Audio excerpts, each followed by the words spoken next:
Hello viewers, digital পাঠশালা YouTube চ্যানেলে তোমাদের সবাইকে স্বাগত জানাই। আজকে আমরা বিশ্বকবি রবীন্দ্রনাথ ঠাকুর রচিত রূপনারায়ণের কূলে কবিতার বিষয়বস্তু নিয়ে বিস্তারিতভাবে আলোচনা করব। মূল আলোচনায় প্রবেশের পূর্বে আমরা কবি রবীন্দ্রনাথ সম্পর্কে এবং এই কবিতার পটভূমি সম্পর্কে একটুখানি জেনে নিব। চলো শুরু করা যাক। প্রথমে আমরা কবি রবীন্দ্রনাথ সম্পর্কে একটুখানি জানব। রবীন্দ্রনাথ ঠাকুরের জন্ম 7ই মে 1861 খ্রিস্টাব্দে জোড়াসাঁকোর ঠাকুরবাড়িতে, আর তার মৃত্যু হয় 7ই আগস্ট 1941 খ্রিস্টাব্দে। যে সময় তার মৃত্যু হয় বয়স হয়েছিল প্রায় 80 বছর। জোড়াসাঁকোর ঠাকুরবাড়িতে তার জন্ম, জোড়াসাঁকোর ঠাকুরবাড়িতে তার মৃত্যু কিন্তু জোড়াসাঁকোর ঠাকুরবাড়িতে। বিভিন্ন পরীক্ষার ক্ষেত্রে কিন্তু কবি রবীন্দ্রনাথ ঠাকুরের জন্ম মৃত্যু সাল সম্পর্কে কিন্তু প্রশ্ন এসে থাকে।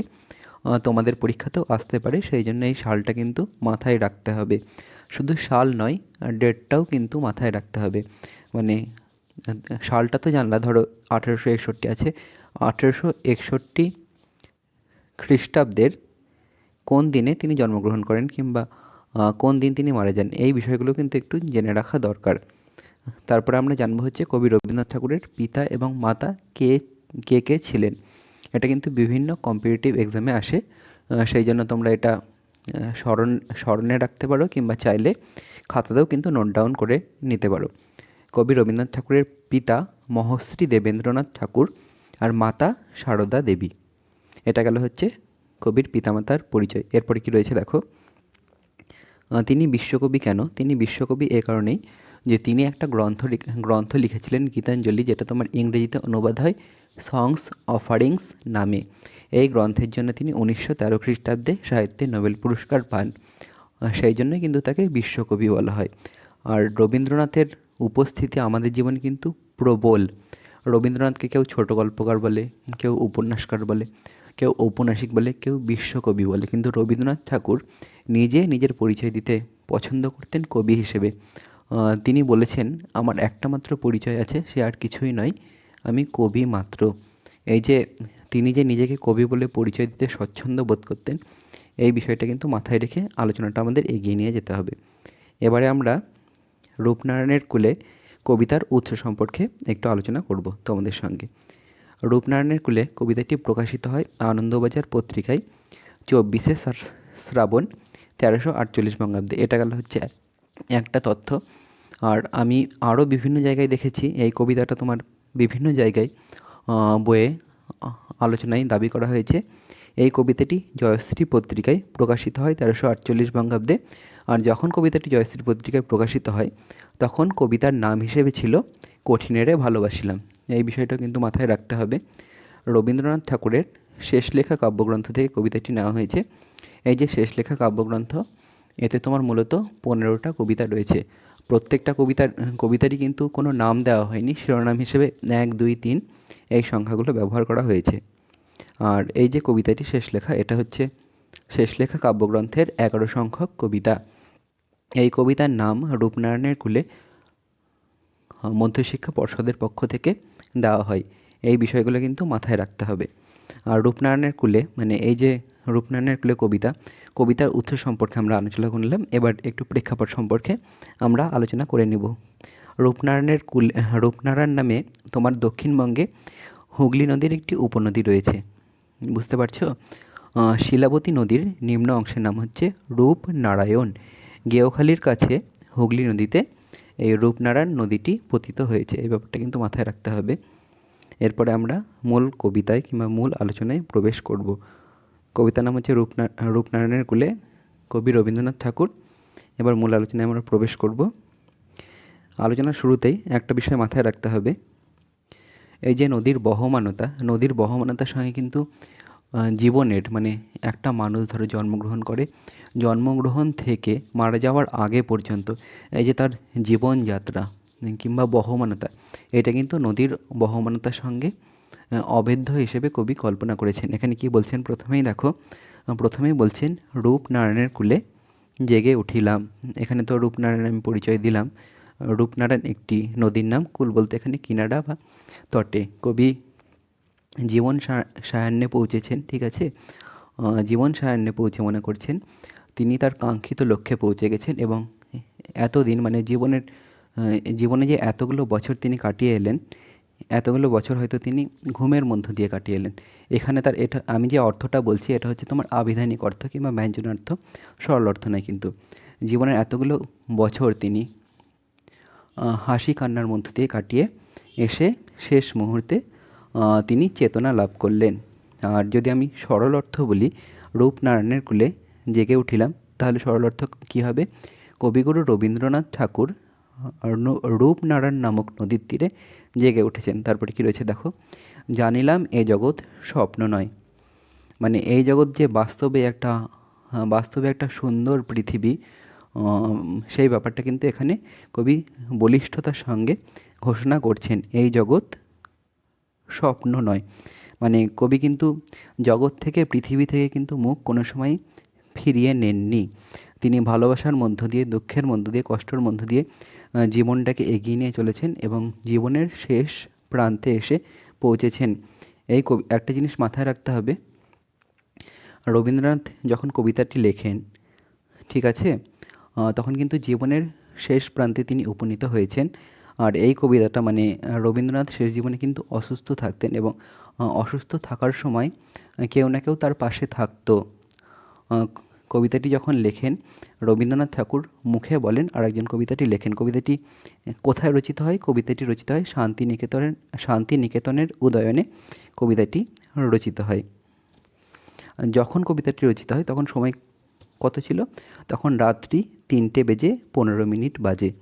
এই ব্যাপারটা কিন্তু মাথায় রাখতে হবে। কবিতাটি কবি মুখে মুখে বলেন, কেউ একজন লিখে রাখেন কবিতাটা, দিয়ে পরের দিন কবিকে কবিতার চরণগুলো শোনানো হয়।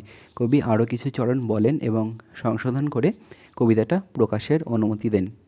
এরপরে কী রয়েছে দেখো, রক্তের অক্ষরে দেখিলাম আপনার রূপ, চিনিলাম আপনারে। এই যে রক্ত বলতে কী বোঝানো হচ্ছে তোমরা কিন্তু বুঝে যাচ্ছ, তাও আমি আরও ডিটেলে একটু বলি। রক্ত বলতে প্রাণীর মধ্যে যে শিরা ও ধমনীতে তোমার প্রবাহিত লাল তরল পদার্থ দেখা যায়, সেটাই কিন্তু আমরা রক্ত বলতে মূলত বুঝে থাকি। মানে কবি বলছে রক্তের অক্ষরে, আপনার বলতে কবি নিজের রূপ দেখে চিনলো আপনাকে। মানে এই যে তোমার জীবনের শেষ প্রান্তে তিনি উপনীত হয়েছেন, তিনি দুঃখ কষ্টের মধ্যে দিয়ে কিন্তু এতটা পথ পরিক্রমা করে জীবনের উপান্তে পৌঁছেছেন। সেখানে তিনি যেমন কষ্ট পেয়েছেন, সেখানে তিনি কিন্তু আনন্দও পেয়েছেন এবং দুঃখ কষ্টের মধ্য দিয়ে তিনি নিজেকে চিনতে পেরেছেন। সেটাই কিন্তু এখানে বলা হচ্ছে, রক্তের অক্ষরে দেখিলাম আপনার রূপ, চিনিলাম আপনার। এরপরে কি রয়েছে দেখো, এরপরে রয়েছে আঘাতে আঘাতে বেদনায় বেদনায় সত্য যে কঠিন, কঠিনের ভালোবাসিলাম। মানে এই যে জীবনে চলার পথে কবি আজকে যে জায়গায় রয়েছেন, এই যে দীর্ঘ পথ পরিক্রমা কিংবা দীর্ঘ পথ পাড়ি দিয়ে তিনি একটা লক্ষ্যে পৌঁছেছেন, সেই লক্ষ্যে পৌঁছতে কিন্তু অনেক বাধা বিঘ্নের মধ্য দিয়ে তাকে যেতে হয়েছে, আঘাত পেতে হয়েছে, বেদনা পেতে হয়েছে। এগুলো জয় করে কবি এগিয়ে চলেছেন। যখন তুমি সত্যকে লাভ করতে চাইবা, সত্যকে ভালোবাসতে চাইবা, তখন কিন্তু তোমাকে কঠিন পরীক্ষার মধ্য দিয়ে নিজেকে উত্তীর্ণ করতে হবে। মানে এই যে সত্য কিন্তু কঠিন হলেও অসম্ভব সুন্দর একটা ব্যাপার এবং সত্যর পিছনে সবাই কিন্তু ছুটে চলে। আর সব ক্ষেত্রে লক্ষ্য করবা, মানে আপাতভাবে সত্যের বিরুদ্ধে অসত্যের আপাতভাবে জয় হচ্ছে মনে হলেও কিন্তু শেষ পর্যন্ত সত্যেরই জয় ঘটে। এই যে সত্যের জয় ঘটে, এই সত্যের জয়ের জন্য কিন্তু অনেক প্রতিঘাতের মধ্য দিয়ে যেতে হয়, অনেক বেদনার মধ্য দিয়ে যেতে হয়। সেই জন্য বলছে সত্য যে কঠিন, কঠিনের ভালোবাসিলাম। সবাই মানে পৃথিবীর অধিকাংশ মানুষ তুমি লক্ষ্য করবে সব সময় সত্য বলতে কিংবা সত্য শুনতে কোনো একটা জায়গায় হয়তো ভয় পায় এবং নিজেকে সত্য থেকে দূরে সরিয়ে রাখে। এই যে কঠিন ব্যাপার সত্য বলা কিংবা সত্য শোনা, এই কঠিন ব্যাপারটাকে যদি জয় করা যায়, যদি ভালোবাসা যায়, তাহলে কিন্তু জীবনের যে প্রকৃত অর্থ সেটা কিন্তু গ্রহণ করা যাবে। সত্যই থাকে। সত্য সম্বন্ধে প্রশ্নচিহ্ন তৈরি করে দেওয়া যেতে পারে, সত্য সম্বন্ধে মানুষের মনে অবিশ্বাস তৈরি করা যেতে পারে, কিন্তু আসলে যে সত্য, ঠিক আছে, সত্যের যে রূপ, সেটা কিন্তু তোমার আপাতভাবে অন্ধকারের ছটায় তোমার ঢাকা পড়ে গেলেও কিন্তু শেষ পর্যন্ত আলোর একটা কিরণ, সূক্ষ্ম কিরণ কিন্তু বেরিয়ে আসে। মানে সত্যকে তোমার অস্বীকার করা এবং সত্যকে যেমন অস্বীকার করা কঠিন, তেমন সত্যকে না ভালোবেসে থাকাও কিন্তু কঠিন। সেই জন্যই বলছে, আঘাতে আঘাতে বেদনায় বেদনায় সত্য যে কঠিন, কঠিনেরে ভালোবাসিলাম সে কখনো করে না বঞ্চনা। বঞ্চনা মানে হচ্ছে তোমার প্রতারিত হওয়া। তুমি তুমি বেঁচে থাকার ক্ষেত্রে খুব কম মানুষের সংস্পর্শেই আসবা যে প্রতারিত হয়নি। জীবনে তোমার মানে একেবারে সাধারণ মানুষ থেকে শুরু করে জীবনের বিভিন্ন জায়গায় প্রতিষ্ঠিত মানুষ, প্রত্যেকটা মানুষের সঙ্গে যদি তুমি কথা বলো, মানে খুব মন খুলে কথা বলো এবং তাকে যদি তার জীবন অভিজ্ঞতা সম্বন্ধে জিজ্ঞেস করো, তাহলে কিন্তু তুমি বুঝতে পারবা সে জীবনে কোনো না কোনো জায়গায় বঞ্চনার শিকার হয়েছে কিংবা প্রতারিত হয়েছে। সেই জন্যই বলছি, সত্য এমন একটা বিষয়, সত্যর কাছ থেকে কিন্তু, সত্যকে যদি তুমি ভালোবাসো, সত্যকে যদি তুমি আপন করে নিতে চাও, সত্যের কাছ থেকে কিন্তু তুমি বঞ্চিত হবে না, প্রতারিত হবে না। এই কারণেই কিন্তু কবি সত্যকে ভালোবেসেছেন। সেই জন্য বলছেন, সত্য যে কঠিন, কঠিনেরে ভালোবাসিলাম সে কখনো করে না বঞ্চনা। মৃত্যুর দুঃখের তপস্যায় জীবন সত্যের দারুণ মূল্য লাভ করিবারে। মৃত্যুর মানে মৃত্যু পর্যন্ত, মানে কোনো একটা শিশু ভূমিষ্ঠ হওয়ার পর থেকেই কিন্তু তার কঠোর জীবন সংগ্রাম শুরু হয়ে যায়। তুমি বলতে পারবা বুকে হাত রেখে এই পৃথিবীতে কটা মানুষ তোমার সুখী, কিংবা কটা মানুষ মানে পরিপূর্ণ যে আনন্দ উপভোগ করে? প্রত্যেকটা মানুষ কিন্তু তোমার দুঃখের মধ্য দিয়ে, কষ্টের মধ্য দিয়ে জীবনকে এগিয়ে নিয়ে চলেছে সেই অন্তিম লক্ষ্যের দিকে, যেখানে তার জীবনের ইতি ঘটবে কিংবা জীবনে পূর্ণচ্ছেদ পড়বে। সেই জন্য বলা হচ্ছে, আমৃত্যুর দুঃখের তপস্যায় জীবন সত্যের দারুণ মূল্য লাভ করিবারে। যদি তুমি সত্যকে ভালোবাসো এবং সত্যের পক্ষে থাকো, তাহলে কিন্তু তোমাকে জীবনভর কষ্টের মধ্য দিয়ে, দারিদ্র্যের মধ্য দিয়ে, দুঃখের মধ্য দিয়ে কিন্তু জীবনকে এগিয়ে নিয়ে যেতে হবে। এবং সত্যের পক্ষে থাকার যে মূল্য, সেই কঠিন মূল্য কিন্তু তোমাকে চুকাতে হবে। সেই জন্য বলছে, মৃত্যুর দুঃখের তপস্যায় জীবন সত্যের দারুণ মূল্য লাভ করিবারে, মৃত্যুতে সকল দেনা শোধ করে দিতে। যখন কোনো মানুষ ইহজগতের মায়া ত্যাগ করে সেই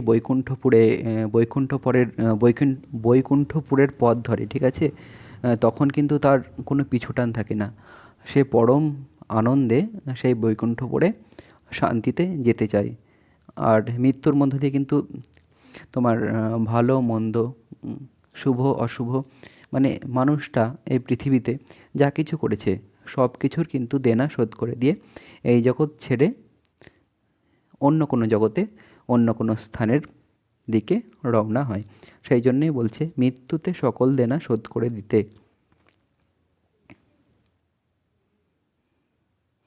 এইটুকুই রয়েছে।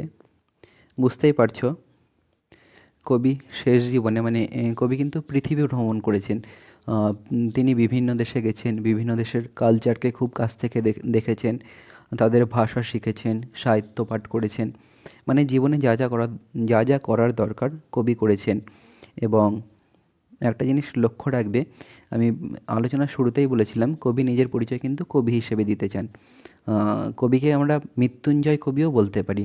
আমি স্টার্টিংটা করেছিলাম বিশ্বকবি দিয়ে, কিন্তু এখানে আমি বলছি মৃত্যুঞ্জয় কবি। কেন মৃত্যুঞ্জয় কবি বলছি? এই যে কবির জন্মগ্রহণ থেকে তোমার মৃত্যুবরণ পর্যন্ত, এই যে জীবনের পরিসমাপ্তি কিন্তু এক জায়গায় ঘটে যাচ্ছে, কিন্তু তিনি যে সাহিত্য চর্চা করেছেন সেটা কিন্তু কালজয়ী। যতদিন পৃথিবী থাকবে, যতদিন মানব সভ্যতা থাকবে, ততদিন কিন্তু আমরা রবীন্দ্রনাথ ঠাকুরের সৃষ্টিকে কিন্তু অস্বীকার করতে পারবো না। জীবনের অন্তিম লগ্নে তিনি কবিতাটা লিখেছেন। আর অন্তিম লগ্নে লেখা কবিতায় তার সারা জীবনের যে উপলব্ধি, সারা জীবনে যে তিনি অভিজ্ঞতা অর্জন করেছেন, সেই অভিজ্ঞতার কিন্তু প্রকাশ কবিতার প্রত্যেকটা ছত্রে ছত্রে রয়েছে। যদি ভিডিওটা তোমাদের ভালো লাগে, তোমরা চাইলে ভিডিওটা লাইক করতে পারো, কমেন্ট করতে পারো, শেয়ার করতে পারো এবং অবশ্যই সাবস্ক্রাইব করতে পারো। ওকে, বাই, ভালো থেকো, দেখা হবে নেক্সট ভিডিওয়।